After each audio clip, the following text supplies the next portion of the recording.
Hi there, everybody. Welcome to Michael in the Backyard. Welcome back to the channel. Thank you for subscribing, all you subscribers that's been watching. I appreciate it so much. Thanks for the thumbs up you've been giving and the comments. Much appreciated. We're back out here on the 2005 Harley Davidson Road Glide with a severely stuck engine. Now, I started putting these are the head bolts. I started putting these back in the holes so I could take some measurements so I could get me a diagram so I could make me some plates. And then, because it's so cold out, it's like this morning it was -2. It's up to a total of 5 degrees today with a wind chill below, I think it's below 15 degrees, -15 degrees. It's nasty out. Hard to get motivated to get outside. My fingers, even in my shop, well, I went outside and I fed the cats. It's currently 52 degrees in my shop right now. The old mini split in this cold weather is holding it at above 50, so I can't complain too much about that. But then my brain thawed out all of a sudden, and I started thinking, well, I've got head gaskets here. I don't need to measure anything. So what am I going to do? What is my plan? My plan is I've got this 1/4 inch thick steel plate. And what am I going to do with it? I'm going to drill a hole pattern in it so that I can stick one of those pieces of plate right over this head. And we're going to bolt it down. And I'll make some spacers so I can actually use my head bolts, or these are actually nuts, I guess, that I can screw these down and hold that plate tight against the head and hold everything in place. And then I'm going to take, I got some 3/4 inch all thread here, threaded rod. I got a whole bunch of nuts and washers. This is for another project, but I'm going to sacrifice a little bit of it for this project. And what I'm going to do is drill and tap, or drill a hole through the center of this plate here after I get the hole pattern in. And then I will make myself a heavy duty bolt, or I may go out and buy me some 3/4 inch 10 bolts, or I may come up with a fine thread bolt. I haven't decided yet. I might use that. Fine thread will give me more torque pressure wise than a coarse thread bolt, because the helix around a fine thread bolt is shallower, and with each turn can exert more pressure, so to speak. So that's probably what I'll do, but first I got to get busy making these plates. So what I did is I clamped the head gasket down. I got transfer punches here. I'm going to transfer punch my holes here, here, and here, and then I'll find center of this and I'll punch a hole in the center. And this is so I can put something inside the cylinder, say a piece of steel. Now, somebody did mention, why don't you take a piece of steel, put it in there, and use your hammer, your impact hammer. I did try that. It did not break it loose, believe it or not. Good suggestion, though. But, yeah, we're going to see if we can apply enough pressure to this thing to see if we can get that bond to break. Something's going to give. Right now, in all honesty, the jugs are probably junk. The pistons are junk. I just want to get them apart without putting a bunch of garbage down in the engine, so I can possibly rebore the jugs and or buy new pistons. Of course, if I bore it oversized, I'm going to have to buy new pistons. But let's just see what we can make happen here.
Well, here's what we ended up with so far. I've got both plates drilled. This one's just sitting on top of the cylinder right now. This one, I've got the spacers. I've had these laying around forever, these bronze bushings and a couple of spacers. This worked out perfect. Drilled the 1/2-inch drill through there and got them opened up so these will fit through. These studs that are on the cylinder heads are 3/8 studs, 3/8 16. So I was able to use the original head bolts. I'll be able to tighten these down. I've got plenty of thread engagement now. And I'm going to take and weld a big nut on top of here so I can put a bolt on here and push down onto that piston. I should be able to exert a lot of mechanical force onto the top of that piston. Now, I'm going to put a piece of slug of something, whether it's aluminum or steel, in order to be able to not just poke a hole through the piston, because the piston itself isn't crazy strong, but if I can put me a slug in there to push on, that'll spread that energy out to the outside edge walls where I'm trying to get the push to happen. So, wish me luck. We're going to gather up a couple more bushings. I only have enough here for 2 more thick ones and one of these. I need another one of these is what I'm going to end up with. In order to make it all work, I'll use the other bolts out of the other head that for the rear cylinder, and we'll be ready to test it out. Now I've got to find me some, I was going to use, like I said at the beginning of this video, I was going to use some 3/4 inch here, but I think I'm going to up my game a little bit because I want a little bit stronger thread than that. That's pretty strong. That would probably break that, but I'd rather have a grade 8 nut and a grade 8 bolt. Fine thread would be a better option for me, and I'm going to weld that nut to the top of that plate. And once I get that welded on there, I'll have something to push down with. It's gonna, if this doesn't work, I'm not sure what else to do. Somebody else had mentioned taking a bottle jack and putting a bottle jack here, between here and the frame, and here in the frame, and pushing. Now this one here, you might be able to get a pretty good perpendicular push here. This one here, there's nothing flat. You'd have to configure a little something in here to push up. But I don't want to push on the frame because you can exert a lot of energy with a hydraulic jack that could damage things. So great idea though. Good thought process. Can't remember who left that comment, but good thought process. Yeah, it's wish me luck. We'll be back when I have the nut and the bolt that I want to use, and then we'll get the welding on top of it. We'll let it cool down. We'll put everything down. We don't have to torque, but we're going to tighten those head bolts down, and we'll be ready to give it a try. Fingers crossed. This light here is really bright. So hi folks, we're back a few days later. We've got this, and what are we looking at here? Well, I'm going to tell you, it's the plate that I had fit on top of the cylinder that I showed you. I now have a nut welded on it. Nut welded on here. I have some specially, let's call it special turn down tipped 1-inch 14 grade 8 bolts. And you might be asking, why did you weld it together like this, Michael? Why'd you do that? Well, I'll explain it. So when you weld on both sides of a piece of plate like this, if I didn't have these hooked together, this side here would curl like a potato chip from the weld shrinking over here from welding on one side. So in order to combat that, you bolt these things back to back, and you weld it, and they fight each other, and then when they cool down, they stabilize. All the molecules go, oh, let's just settle down here now, and you get hopefully flat. So let's get this unbolted and see how flat it stayed. Now some of you might be thinking, why did you put such a bright light here? And it was 15,000 lumens right here over my bench and my lathe over there. And somebody might be asking, why 15,000? It's because in this particular style, they didn't make 16,000. So far, so good. Let's see here. I'll show you here in just a second. Just give me a second. Oh, sorry. Probably heard some noises there. I was bumping the mic around pretty good.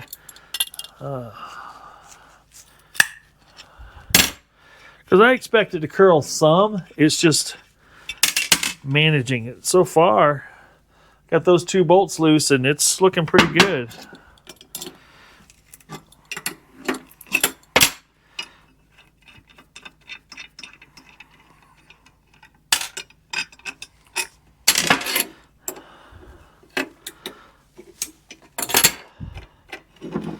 Now, those of you that have do welding and fabrication for a living, you probably already knew that trick. But some of you that you didn't, when you're doing something like this, now look at that. There is virtually no curl there. Did I weld them together? Nah. It's just the paint that melted in between. But look at there. She's pretty flat. I couldn't ask for that to come out any better. That's pretty awesome. Now we'll go ahead and wire wheel the extra crustaceans off of here, and then I got to do something else.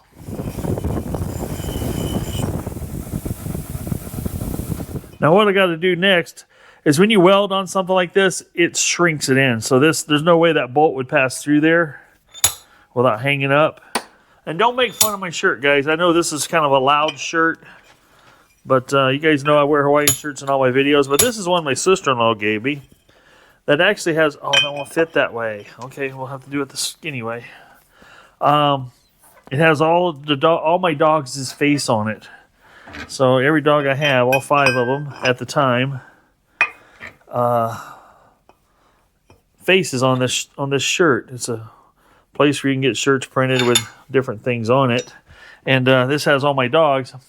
It got a little more special to me about 3 weeks ago or so. Our oldest dog, Ella, you might have seen her in some other videos. She finally got really, really ill, and we had to put her to sleep, and that was a rough day for sure. Anybody that's ever done that before, it's tough. It's tough. Alrighty, so I got my 1-inch 14 tap. I'll put a little bit of lube on here just to aid in cutting. I need to get me some regular old cutting fluid. See how much it shrunk, if I can actually get it started this way. Yeah, she got a little tight. I'm just going to have to attack this a little differently, I believe. Let's see if I can get a hold of it this way. Not cutting anything really yet. Just knocking out a little bit of the shrinky dink. Maybe some weld splatter I got in there. And now we're getting down to the bottom plate. Yeah, that's getting a little tighter. Oh, yeah. What I did, I tapped this plate and I had the nut. And I put the bolt in there to kind of line up the threads, and then tack welded it, then remove the bolt. And just kind of doing some, let's call it realignment here. There, it wasn't bad at all.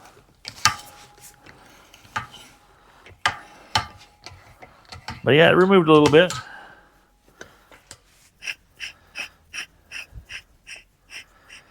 No, it's kind of crazy. You buy a bolt, spend a little money on it, and it comes in without any really. The 2 bolts could just bang against each other, dent each other up in shipping, and as everybody knows how the shipping companies treat things. So I cleaned it up real good. I put a bunch of never sees on it. Let's just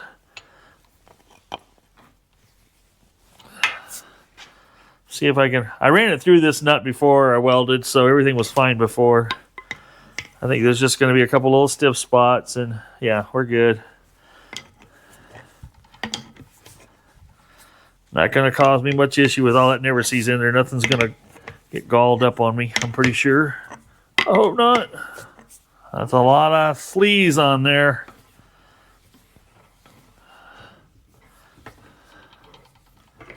That's what I'm going to need because I'm getting ready to abuse it. All right. Then I'm going to show you what we're doing next. I'll have to do the other one, but I'll do that off camera. Hopefully this will show you what my ultimate plan is here. So as you know, each one of these cylinders have a different amount of where they're stuck back and forth, right? So obviously what I did, okay, maybe not so obviously, but this is what I did. I made 2 slugs out of aluminum. Slug A, slug B. And then I also machined in, you can't see it, won't show up on camera, guarantee it, a depression here with a flat in the bottom so that would kind of help keep this centered as I'm screwing down against it. That's the plan. So the goal would be to set this guy in here like this.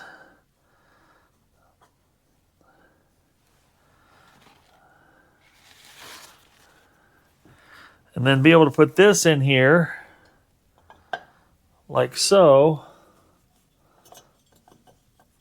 And have that thing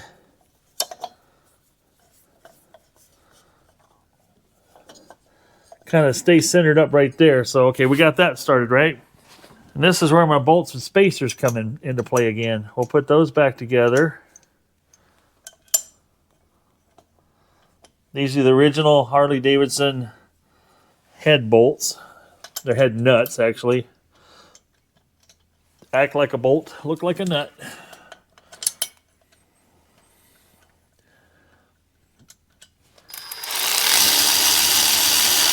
I like my ratchet, that's nice.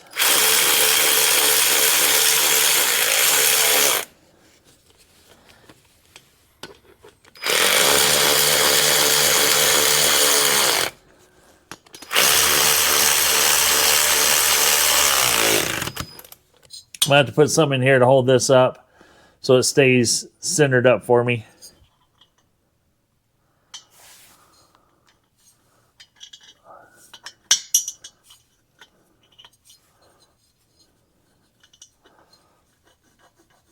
That'd work. After doing the math, those two hex pieces are 5/8 diameter, and that's exactly what I need to hold that in the center for me. Sometimes you just get lucky that way. So now I can back this all the way off so it doesn't cause me any issues when I'm putting it down. There we go.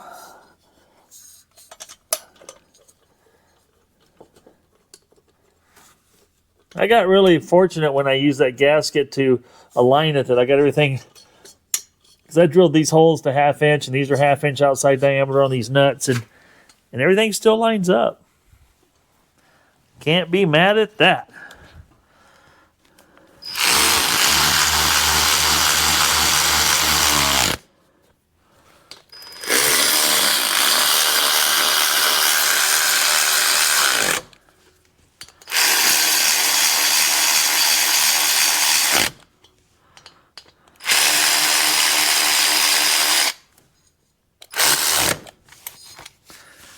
Now, I'm not looking to torque these to any specific spec, just get them snug, because when I start tightening this thing up, I'm going to get all the torque spec I want.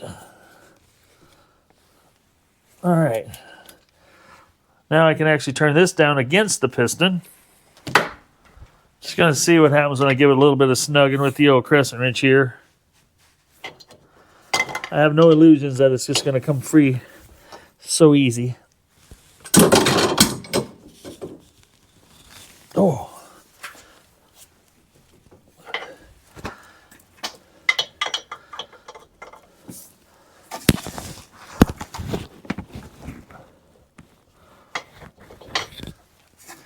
Okay, we got a lot of tension on that right now. And I have no doubt I'm going to have to put a whole lot more.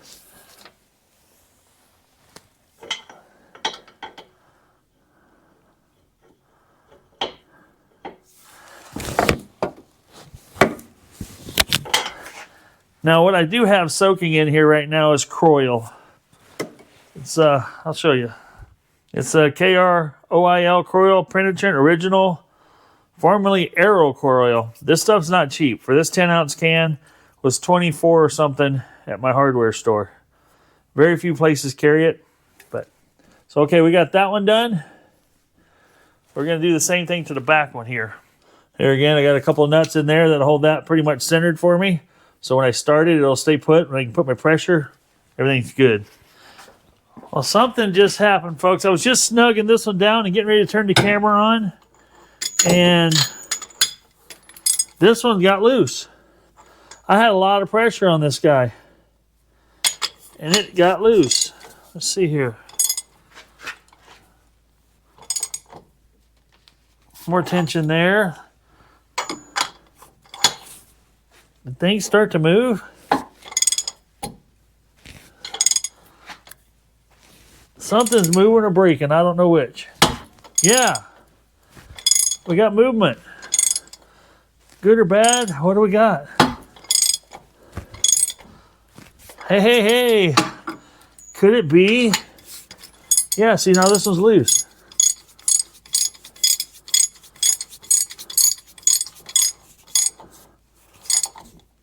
A little bit of tension on this one. Something's moving. Hey, hey, hey, hey. Are you kidding me?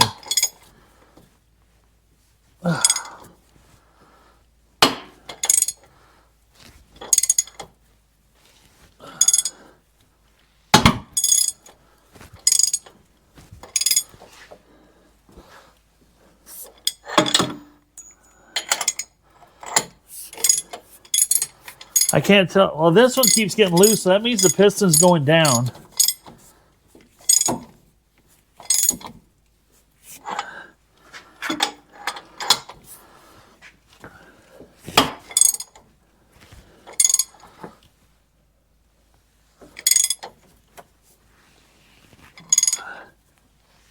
Oh. Now this rear one I know had a lot more corrosion and stuff in it than the front one did when we looked at the spark plug, but yeah.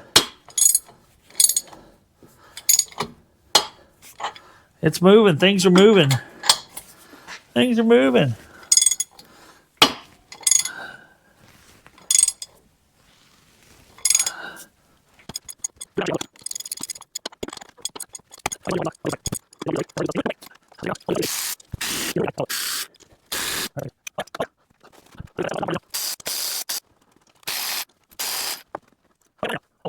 Oh yeah, we're down in there now.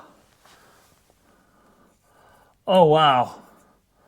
That was some heavy corrosion in there. We moved it a 1/2 inch easy. All right. All right, all right, all right. Take a look in here, boys and girls. You can see where it was here.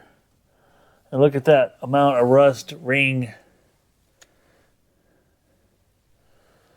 All right, now that we got it moving, oh yeah. So it was still popping pretty hard as I was trying to move it down, get tight and loose and tight and loose. So now that we got things broke loose and have disturbed this rust ring, I'm gonna spray some more Croil in here. And we're gonna let that sit there and soak overnight to see if we can get that just to go a little bit easier on us. The nice thing is we have a plan. I have more of these slugs that I can stack on top to keep going down. But basically what I'm trying to do is get it to the bottom of the stroke. And once I do that, I wonder, I gotta try it. Is it possible now?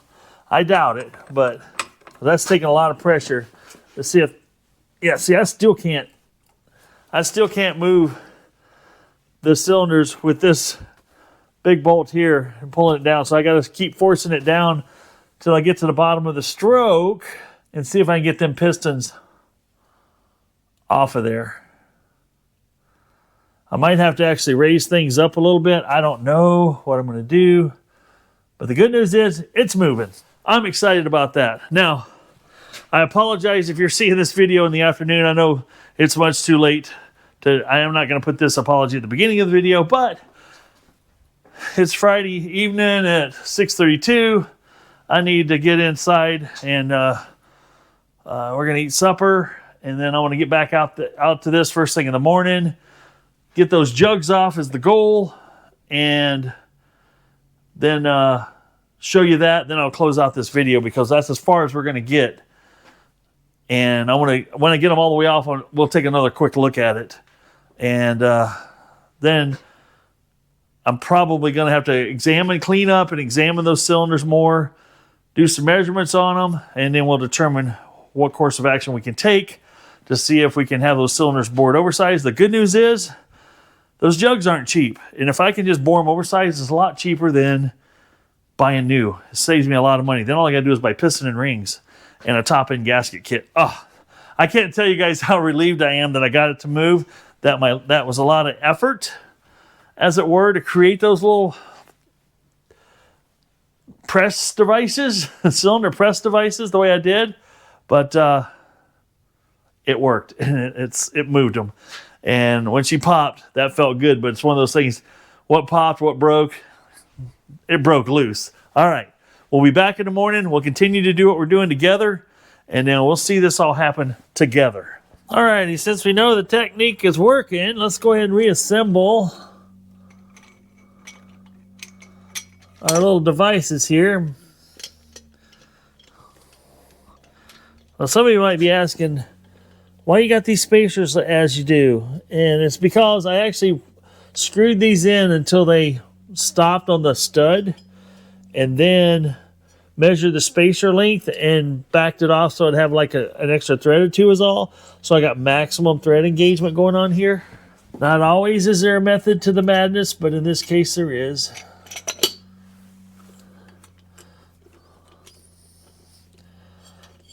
And we'll bring them back down with the old ratchet.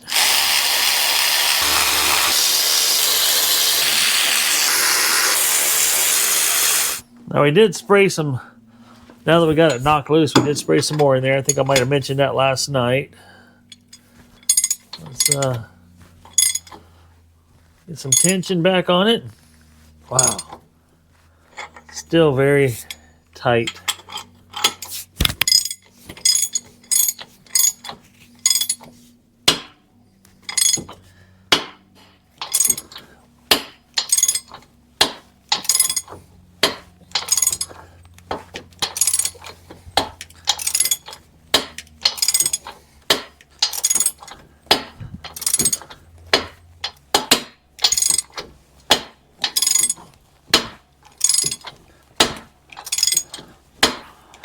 Well, now you can see what I've got going so far. I was able to rotate the crank around to bring this jug up high enough that I could put two 3-inch pieces, one on this side and the other side, on the strongest part of the case. I still got plenty of travel to go down with this piston, so I'm using this one here to pull that one out. It's still tight, but it is moving. I don't feel like I'm putting excessive force on it. I'm putting some tension on it, she pops. Tension on it, and it pops. So we're going to continue to do this till I can get that front jug completely off.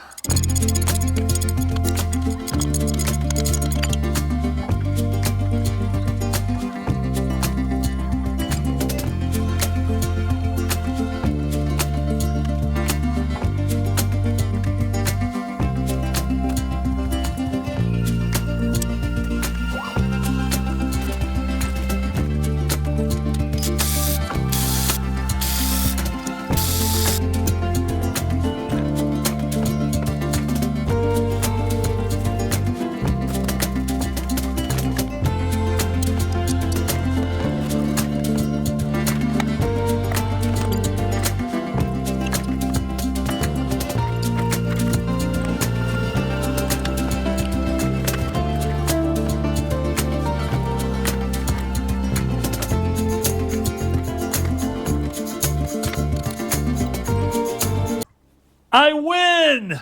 I win! Well, after building a couple of, let's just say, custom presses here to go on top of the cylinder, we got it moving. That thing was tight to the ever-loving end. Here's what the pistons look like.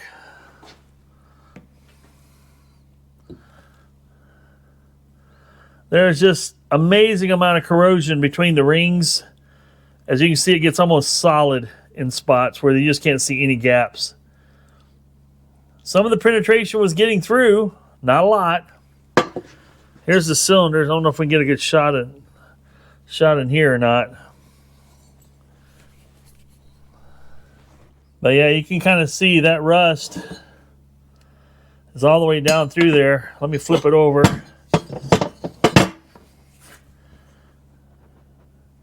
See that?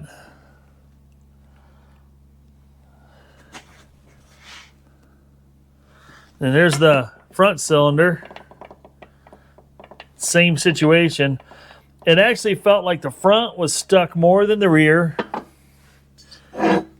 because it popped all the way out. Same kind of situation in the bore.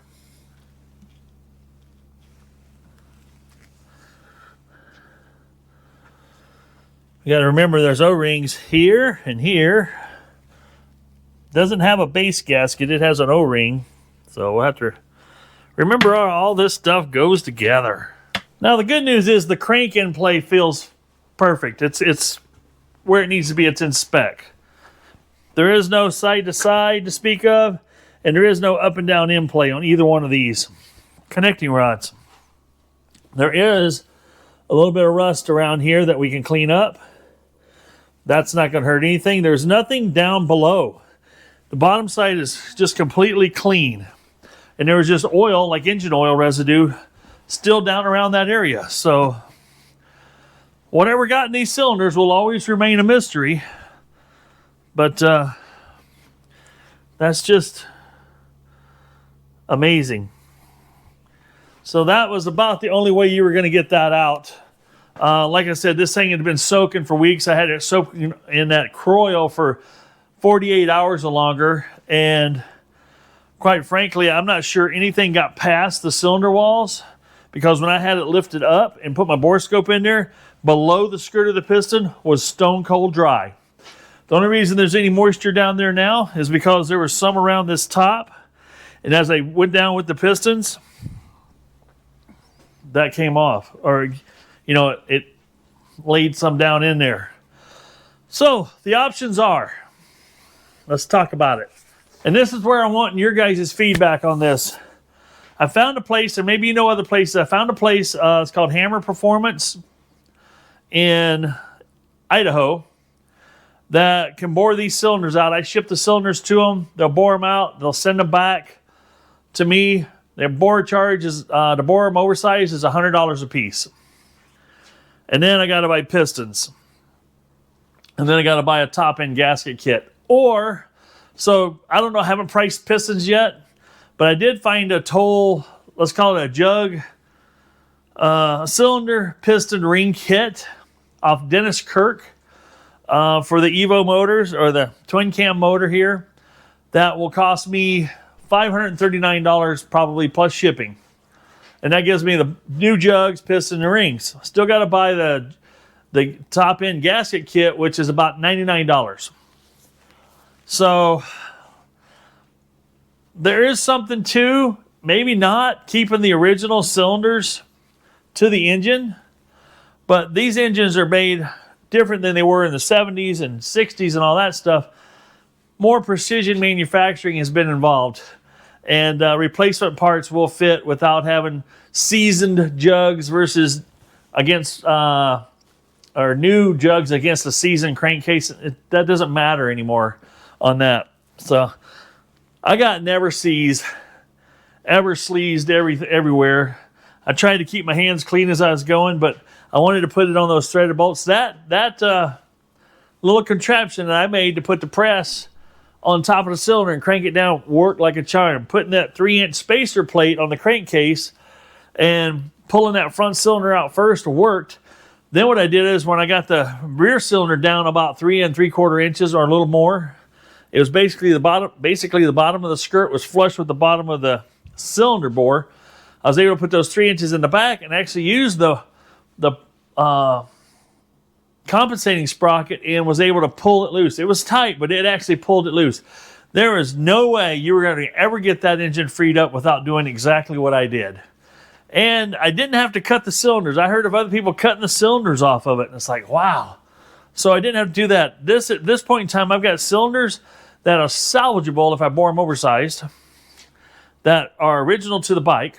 That's option one, right? I got that. So the gaskets that I want to put on it are James gaskets. They're touted back when I was riding and working on my Harley and stuff. James gaskets were touted as the best gaskets you could buy for your Harley Davidson.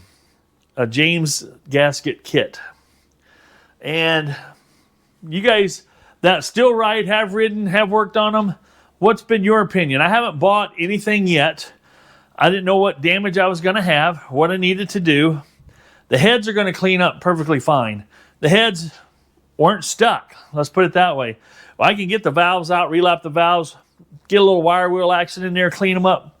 They'll look like brand new when I'm done. And there again, the bottom end of this engine only has 30,000 miles on it. So these things are good for well over, they can go up to 100,000 miles typically and still have the crosshatch in the cylinder, as long as you've done your regular maintenance and stuff. So whatever was introduced into that cylinder will remain forever a mystery. But we do know it did some serious harm, to the cylinder, piston, cylinder walls, you know. But we're going to bring it back around. Yeah, I was hoping to get this video out this morning. This is Saturday right now, as I'm recording this, and I'll be editing this in the next half hour or so I can drop it Sunday morning at 6 a.m., which you already know is out there. So that is what it is. But not everything goes as plans. I had my dogs run off this morning. We found them again, and then we had to go get an eye appointment taken care of today. And not everything goes as planned. So here I'm out Saturday evening pulling this apart for the last hour and a half, and it's apart. So I just want to let everybody know, don't get so disappointed if things don't go according to plan. Just roll with the punches. Be kind to one another. You know, you got to take everything in stride. Get your hour a day in. Today I've gotten in a couple of hours easily enough this evening. This morning I got a little bit done. Yesterday I got some done. There again, moving the project forward every day. Everything, well, just to give you an idea, some of the things I had to go through this past week is struggling to find those 1-inch 14 bolts and nuts. Good luck. I found my local big box store. I found 2 1-inch 14 nuts. Then I couldn't find 1-inch 14 bolts. I finally ended up going on my McMaster car and ordered me 2 of those 1-inch 14 bolts. I probably could have got away with a 3/4 inch fine thread and been easier to come by, easier to find for sure over the 1 inch. But I got it all done. Mission accomplished. It's apart. But I can actually, while I'm waiting to sort out what I want to do there, what I'm going to order, what I'm going to wait on to get in, whether I'm going to ship stuff out, I can start in on my next project, get it moving, and gather it parts so that when you see part 4 will be, it could be while I'm waiting, it might be part 4. It could just be me reconditioning these heads and showing you what I'm going to do on that. Is it enough for an entire video? Maybe. I'll think about it. But yeah, part 4 hopefully is the part where things are starting to go back together, is my plan. We'll have this thing going potato down the road before we know it. I won't do it right now because it's just colder than cold out. I'm a fair weather rider. It's going to have to get up at least to 50 for me to get behind the windshield on that and take it up and down the road, because now we're going to put all new cylinders and pistons in. We got to go through the normal break-in period. We can't race this thing around and get on it until it gets broke in good if we want it to last as long as it needs to. Now, something to think about, I've got this old 6-cylinder engine I've showed you guys a few times. It's free. It spins around, believe it or not. And it's been sitting for 20 years in this condition. The vehicle was parked, ran when parked, engine was pulled, other work was done to it that you'll see in a video. But this engine is still free, and it was stored in Iowa in a building that was not climate controlled, and not temperature, humidity controlled. Yet this engine is free. 20 years later, over 20 years later, and this one was stuck. It's just crazy, right? All right, this is Michael saying thank you for watching. This is Michael saying thank you for commenting. You guys have been magnificent on your comments. Loads of comments on this video. Lots of people have watched it, enjoyed it, gained some subscribers on it. Thank you for joining me on this journey, on this road glide. We will make it. The heartbeat will go again, guarantee. I won't quit. I don't give up, as you can see. It just might take longer than expected. That's all. But yeah, I'm thrilled that you guys are following along with me and on board with the channel. It's very much appreciated. Don't forget to like and subscribe. I know I probably say that way too much sometimes, but it helps the channel. And we'll see you on the next video if I'm lucky. And remember, if it ain't broke, fix it till it is. And then fix it again? I don't know. We'll see ya. I'm out.